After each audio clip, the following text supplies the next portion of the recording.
Two intense storms are barreling our way, bringing heavy snow, ice, and severe weather across the United States.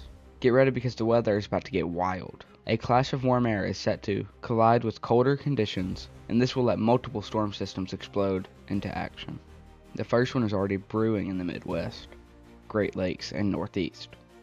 It's small but packs a punch, creating a dangerous mix of wintry weather. Expect ice accumulation and a few inches of snow. This could seriously mess up travel plans for many. But hold on, the real storm is coming. The next one is set to impact almost the entire country.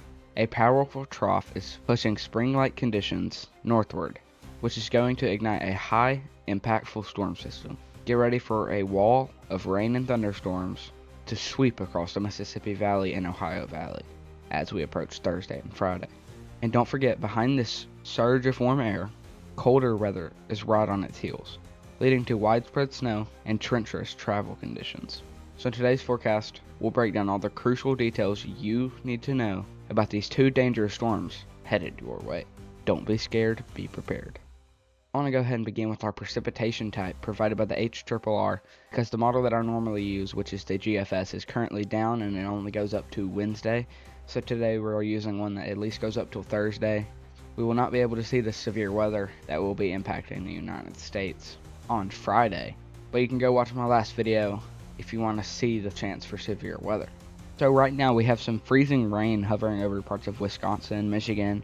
This freezing rain could bring dangerous travel conditions if you're planning on traveling today, but just be alert that there is freezing rain falling in parts of Wisconsin, and it will move through the Great Lakes into parts of Michigan. But the rain one I'm really looking at is this one that's moving into Vermont over here. That will bring heavy ice accumulation and a few inches of snowfall, as well as some freezing rain right in the middle of it. There's the freezing rain. As you can see, that bit of orange is freezing rain. Purple is more sort of ice, and then the blue is more snow.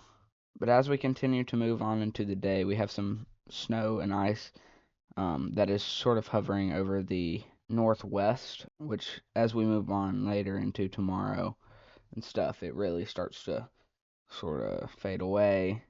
And then we have some more moving in on the west coast, close to Washington, Oregon. But overall, there's just some snowfall and stuff over parts of the whole northwest.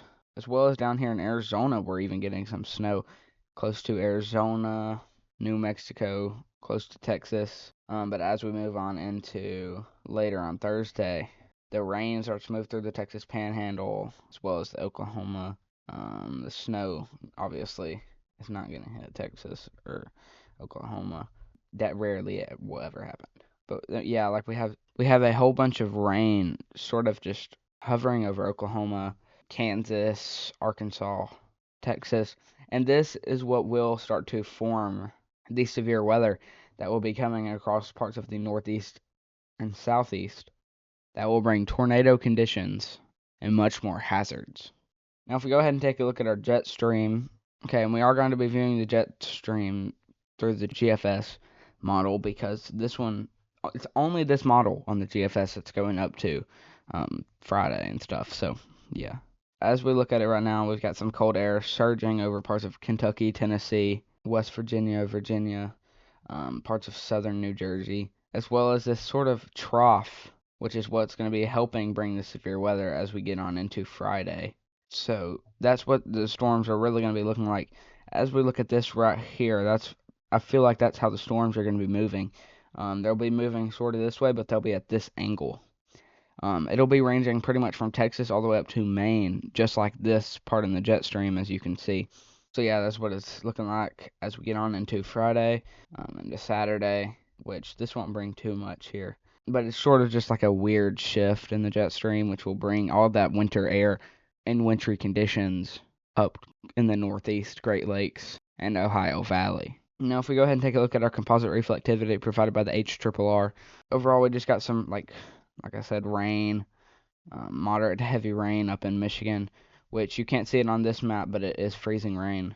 And then just off of the east coast, we've got some moderate to heavy rain showers. It's not impacting anybody, though, really. And as we look back up to the northwest, we have some light to moderate thunderstorms, heavy rain, just a casual light thunderstorm and rain showers. And then as we move on into tomorrow, which is Wednesday, the storms that were just moving off of the East Coast are sort of turning into more stronger storms, but they won't be impacting anybody in the United States after that. Storms really start to strengthen in Oregon, which could be bringing light to moderate thunderstorms, heavy rain. We could even see some heavy thunderstorms in parts like Vermont, New Hampshire, along with the freezing rain. We could even see some thunder snow, which is just thunder and snow. Thunder and a snowstorm. Now, as we move on into Thursday, you can see this storm system starts to fire up close to Mexico, Arizona, New Mexico, Texas. This storm system that you're seeing right now is what is going to sort of rapidly intense from here all the way up to like Michigan. And then we'll bring all of this line of storms this way and will impact areas like Mississippi, Alabama, Georgia, Tennessee, Kentucky, South Carolina. And those are our main threats in this severe storm. Definitely parts of Arkansas, Louisiana, Mississippi, Alabama. And I will be going live for this tornado threat as soon as I possibly can. I get out of school about 3:15 p.m. Central Standard Time, and they will start impacting probably no later than 10 a.m. on Saturday or on Friday Central Standard Time. But I will try my best. I will try my best to go live as soon as I possibly can. When I go live, they'll probably be in parts of Mississippi, into northeastern Alabama. But like I said, we do go live during these severe weather events. If you want to subscribe to the channel that I go live on so that you are updated and notified whenever I go live, click right here to subscribe to that channel that I go live on. Click right here to subscribe to the channel that I only post videos on, and click right here over on my microphone somewhere to watch the video where I talk about the concern for severe weather when the GFS model was still working. Anyway, thanks for watching. I'll see y'all in the next video. Peace!